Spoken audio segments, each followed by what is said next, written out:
Today we're talking about reading as a shared experience, and particularly as it relates to this digital age.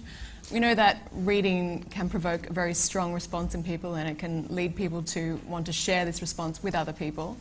There's this fantastic quote from Mark Twain, who famously hated Jane Austen. Everything that she did, he just reviled. He wrote to someone that every time I read Pride and Prejudice, I want to dig her up and beat her over the skull with her own shin bone. Go down the line, and each of you talk about a literary moment that really resonated with you and why it resonated so much. Elie Wiesel's books. Elie Wiesel's book, especially The Town Beyond the Wall, where he gives man the license to question God. That he gives man the license to wrestle with God. That made a very powerful impression on me. All right, we'll move on to Melissa. Well, as a child, I have to say that Judy Blume was, for me, everything. Her words inspired me. They made me feel that, the feelings that I was having and experiencing were normal, and made me feel like I belonged, and I didn't feel so weird. And she was talking about me, and it just completely resonated with me. So that was probably a really powerful adult reading moment for me.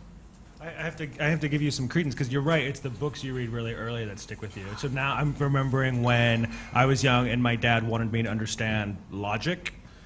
And he made me read Flatland, which is the story of like a two-dimensional world, and you know what I mean? It just kind of reels back and explains, 2D to young people, essentially. And so that stuck with me so vividly, in a way that Judy Blume would have were I a young lady, perhaps. One book that resonated with me that's also relevant to this conversation is 1984. But one thing I liked about it, they talked about the Ministry of Truth, which is where they basically rewrite history and destroy documents by putting down these memory holes. And if you think about it, it's actually sort of the exact opposite of what Scribd does, which is all about liberating documents and distributing them. So that just stuck in my mind, and I think about in running Scribd today. So it's great that I read that book when I was a kid. Fantastic. Thank you very much.